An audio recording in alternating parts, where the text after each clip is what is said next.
Welcome back to our Big Choice YouTube channel. Today's class we are going to learn how to make a bias. Okay, so this is a store-bought ready-made bias. So I'm going to take you through how I was able to achieve this. This is the one I made myself.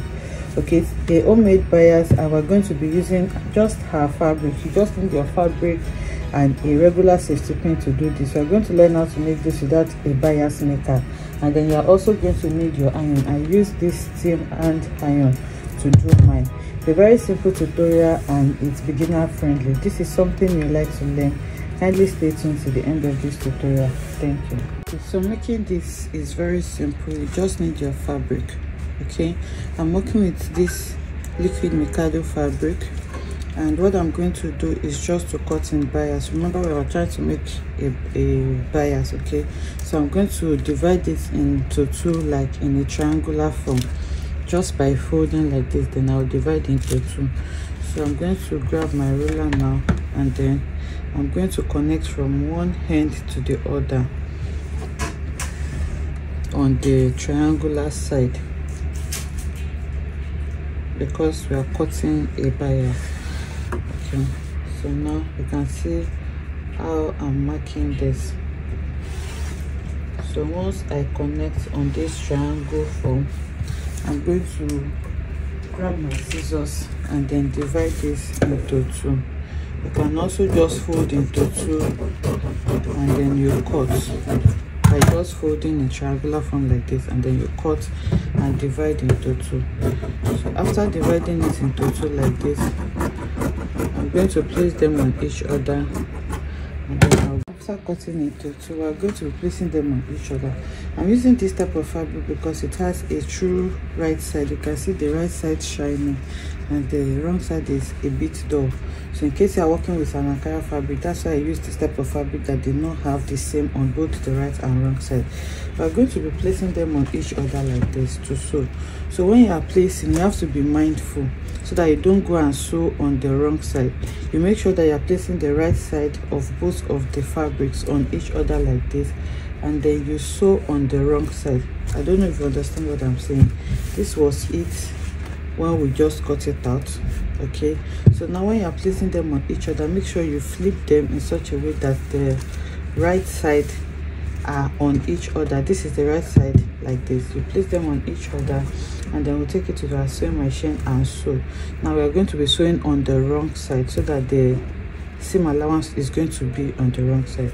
So I'll take this to the sewing machine now, and then I'm going to sew by 1/2 inch.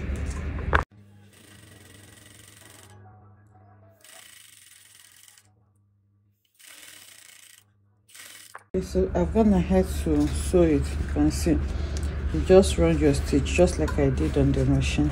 So the next thing I'm going to do now is to go ahead and open this seam with my iron. So I'm just going to press it open so that I can relax well before I start drawing my lines for the bias. So you just press your seam open. Very simple. Okay, so you can see I've gone ahead to iron it down.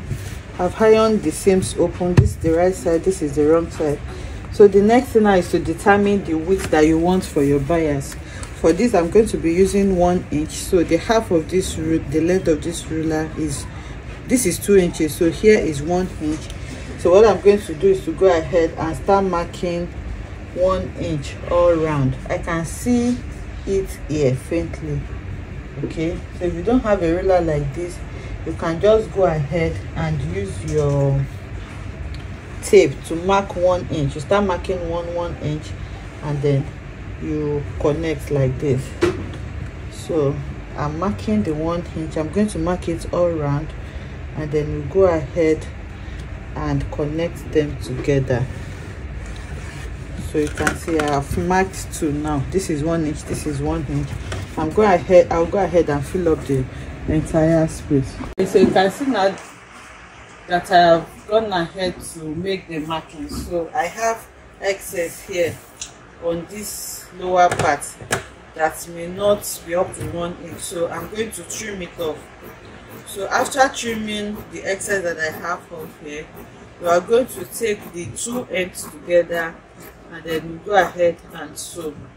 So basically what I'm doing is just placing them like this, and then you make sure that you set the markings so you can see where they meet. They have to meet at that point, so that when you are cutting it, you're not going to run into any issues.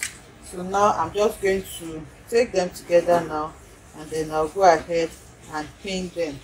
So after pinning, where I pinned, I will sew it and iron it open, just like I did for the second one, for the first one we did. So I'm going to pin down this side, and I'll go ahead and run a stitch on it.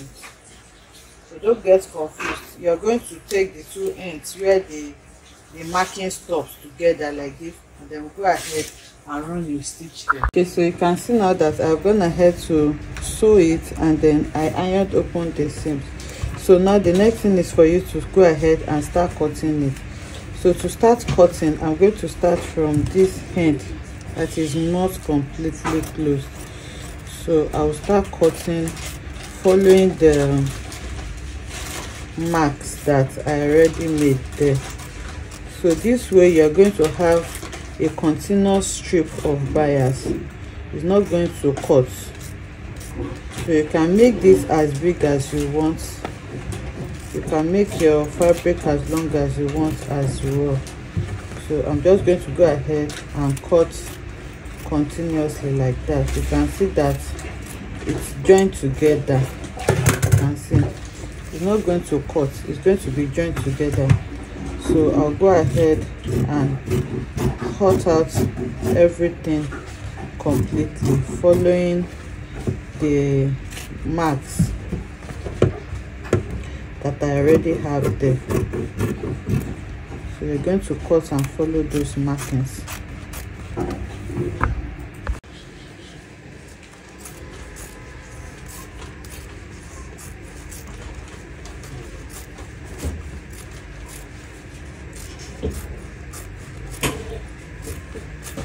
I'm almost done with cutting it now. You can see that it is not going to cut, it's going to be all together. So I'm going to cut out everything. Okay, so instead of using a bias maker, I'm going to be using this safety pin. So you need a cushion like this. So what you just need to do is to fix your safety pin. You can see I'm fixing it, and then you leave a space of the width of your bias that you want to make, and then you continue like this. So you are going to close it up. So this small space here is what I'm going to be using to make my bias.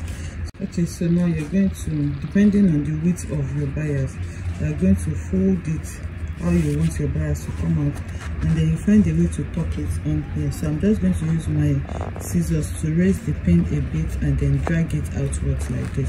So after dragging it outwards, you can resize it anyhow you want. So once you have what you need, you go ahead and bring in your iron. I'm using a steam iron, and then we're going to start to iron this, so you can see.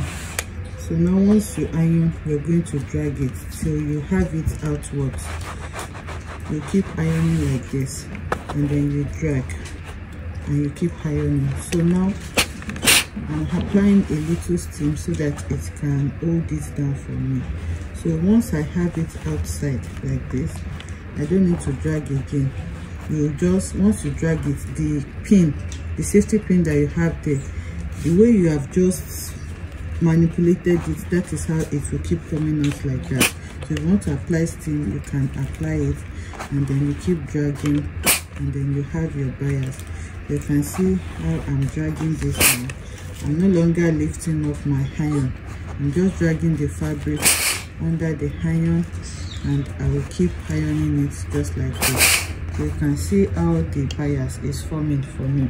So this is a little wider than what we did there, because this is the size that I want to do. So if you want to increase it, this is about 1.5 in width, you can see. So the one we did on the table was 1 inch. So the way I want to use this for, I want it to be a little wide. That's why I'm using this size for it. But for the purpose of the tutorial, I cut with 1 inch there. So it's totally up to you and the width that you want for your bias. If you want it to be 2 inches, you're going to mark 2 inches on your fabric. If you want it to be 1 inch, just like we did you're going to mark 1 inch on your fabric. It's totally up to you and what you want. You can see that this is a very easy way to create your bias even without a bias maker, and you can see what it is giving to us now. So I'll go ahead and finish up this bias now off camera so that this video will not be unnecessarily long.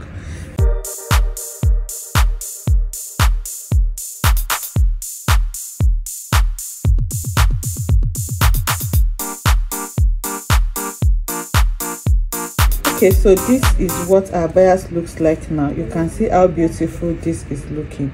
So this is what we have. So what that method is going to give you is a consistent bias. It's going to be the same width all through. You will not have one side. If you do it manually without that, one side may be longer than the other, but with this method you're going to have the same width all throughout. So like I said, this one is 1.5 inches. The one we marked earlier was 1 inch, but my camera was not recording. I did not realize that, but I have a little from that I have left over from the one I used. So this is 1 inch in width. You can see that it is not as wide as the one of 1.5 inches. So you can see this, the width of this bias before folding is 1.5, while the smaller one is 1 inch. So you can see the excess 0.5 inches that we have there. So it depends on you and how wide you want your bias to be. You can do 1 inch, you can do 1.5, and you can even do 2 inches if you want the width to be bigger. You just need to be mindful of that when you are putting your pins in place. So that's how you make your bias. There are several methods as well that is also simple to make a bias. If you like other methods, let me know in the comment section, and I will film more tutorials on how you can easily make your own bias yourself. I hope you enjoyed making this beautiful tutorial with me. If you enjoyed it, let us know in the comment section. Like, comment and subscribe to our channel, and I will see you in the next one. Bye.